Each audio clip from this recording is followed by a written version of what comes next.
உலகம் முழுசும் ராட்சத பாம்புகள் நிறைய இருக்கு. இதுங்க ஆட்டுக்குட்டிகளையும் மான்களையும் அப்படி இல்லைன்னா முதலைகளை கூட சாப்பிடும். சோ ஒரு அனகோண்டா பாம்பு உங்களை சாப்பிட நினைச்சது அப்படின்னா என்ன ஆகும்? ஒரு அனகோண்டாவால உண்மையிலேயே ஒரு மனிதனை விழுங்க முடியுமா? அது மட்டும் இல்லாம அந்த பாம்போட பாடியில நீங்க எவ்வளவு நேரம் டிராவல் பண்ண வேண்டியது இருக்கும்? இந்த மாதிரி ஒரு விஷயம் இதுக்கு முன்னாடி நடந்திருக்கா?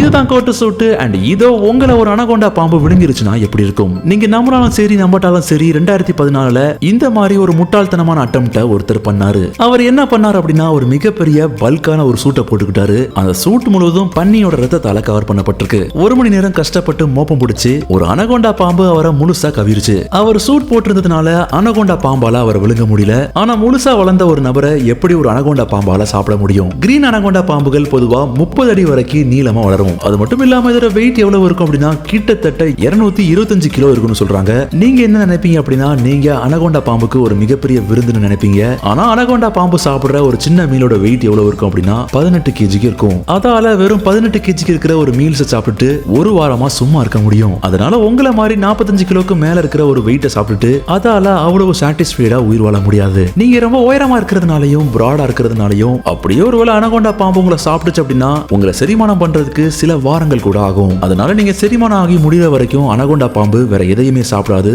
உங்களை மட்டும் தான் செரிமானம் பண்ணிட்டு இருக்கும். ஆனா ஒருவேளை அனகோண்டா பாம்புக்கு உங்களை சாப்பிட பிடிக்கல அப்படின்னா அடுத்து என்ன நடக்கும்? அனகோண்டா பாம்பு உங்களை சாப்பிடறதுக்கு முன்னாடி முதல்ல உங்களை கொன்னுரும். அனகோண்டா அப்படிங்கிறது உங்களை கடிச்சு கொள்றதுக்கு பதிலா உங்களை அப்படியே இறுக்கி சுத்தி பிடிச்சே கொன்னுரும். அதோட பிரஷர் எந்த அளவுக்கு அதிகமா இருக்கும் அப்படின்னா கிட்டத்தட்ட 9000 psi அளவுக்கு இருக்கும். இதனால நீங்க சீக்கிரமாவே இறந்துருவீங்க.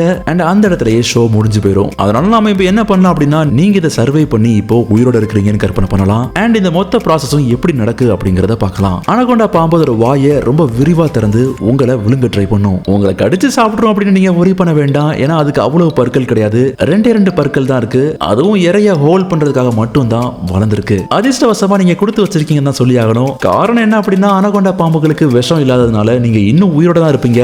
விஷம் பாஞ்சி மயக்கமாகி கை கால் ஒன்னும் ஊனமுற்று போயிடாது. ஆனா அனகோண்டா பாம்போட வாயில நீங்க என்ன பாப்பீங்க அப்படின்னா எக்கச்சக்கமான எச்சி இருக்கிறத பாப்பீங்க. இது எதுக்காக அப்படின்னா உங்க உடல் முழுசையும் ஈரப்பதமாக்குறதுக்காக பண்ணும். அப்படி ஈரப்பதமாக்குனாதான் உங்களை ஈஸியா விழுங்கி அதோட வயிற்று பக்கத்துல கொண்டு போக முடியும். இப்போ நீங்க பாம்போட ஈசியாபெகஸ் வழியா உள்ள போயிட்டு இருக்கீங்க. மத்த அனிமல்ஸ் மாதிரியே ஈசியாபெகஸ்ல இருக்கிற மசில்ஸும் உங்களை கொஞ்சம் கொஞ்சமா அனகோண்டா பாடிக்குள்ள தள்ளிட்டே இருக்கும். அனகோண்டா பாம்பு இருக்கிற இன்னொரு ஸ்பெஷல் ஸ்கில்ஸ் என்ன அப்படின்னா அது கொஞ்சம் கொஞ்சமா மூவ் ஆயிட்டே கூட உங்களை இன்னும் உள்ள விழுங்கிட்டே இருக்கும். ஓகே, இப்போ நீங்க அனகோண்டா பாம்போட வயிற்றுக்குள்ள இருக்கிறீங்க. ஆனா கவலைப்படாதீங்க, நீங்க இன்னும் உயிரோட தான் இருக்கிறீங்க.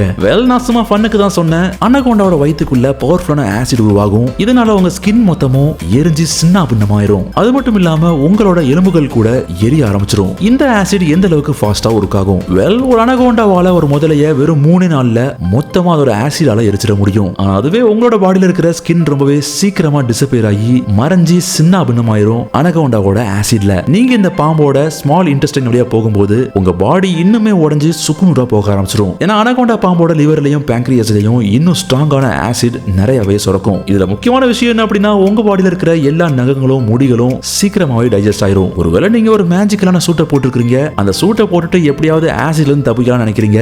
அப்படி இருந்தாலுமே நீங்க அனகோண்டா வயிற்றுல இருந்து வெளியே கழிவா தள்ளப்படுறதுக்கு சில வாரங்கள் ஆகும். இந்த டைம்லயே நீங்க வயிற்று பசி தாங்காம உயிர் இழந்துருவீங்க. இதெல்லாம் நடக்கிறதுக்கு வாய்ப்பு ரொம்ப கம்மி தான். ஏன்னா அனகோண்டா பொதுவா மனுஷங்க கிட்ட அந்த அளவுக்கு இன்ட்ரெஸ்ட் காட்டவே காட்டாது. அதனால நீங்க பெட்டர் அனகோண்டா பாம்புகளை தனியா விட்டுறலாம். முக்கியமான காரணம் என்ன அப்படின்னா நீங்க ரொம்ப பெருசா இருக்கிறதுனால உங்ககிட்ட இருந்து அதுங்க பாதுகாத்துக்க நினைச்சுக்கும். கண்டிப்பா இப்ப நாம பார்த்த ஏதோ ஒரு விஷயத்தை நீங்க ட்ரை பண்ண நினைச்சீங்க அப்படின்னா நீங்க ரொம்ப சீக்கிரமாவே இறந்து போயிருவீங்க. கண்டிப்பா நீங்க பஞ்சாயத்து பண்ணக்கூடாத இன்னொரு விஷயம் என்ன அப்படின்னா அது திமிங்கலங்கள் தான். ஆனா அதுவே உங்களை ஒரு திமிங்கலம் விழுங்கினா என்ன ஆகும்? அந்த சம்பவத்தை வேற ஒரு கோட்டு சூடு போட்டுட்டு பார்க்கலாம். இந்த வீடியோ உங்களுக்கு பிடிச்சிருந்தா லைக் பண்ணுங்க, உங்க ஃப்ரெண்ட்ஸோட ஷேர் பண்ணுங்க. அண்ட் இதே மாதிரி தரமான சம்பவங்களை தெரிஞ்சுக்க நம்ம கோட்டு சூட்டை போட்டுக்கோங்க. பக்கத்துல இருக்கிற பெல் ஐக்கனையும் மறக்காம தட்டி விட்டுருங்க. அண்ட் வாழ்க்கைய ரசிச்சுட்டே வாழ மறக்காதீங்க.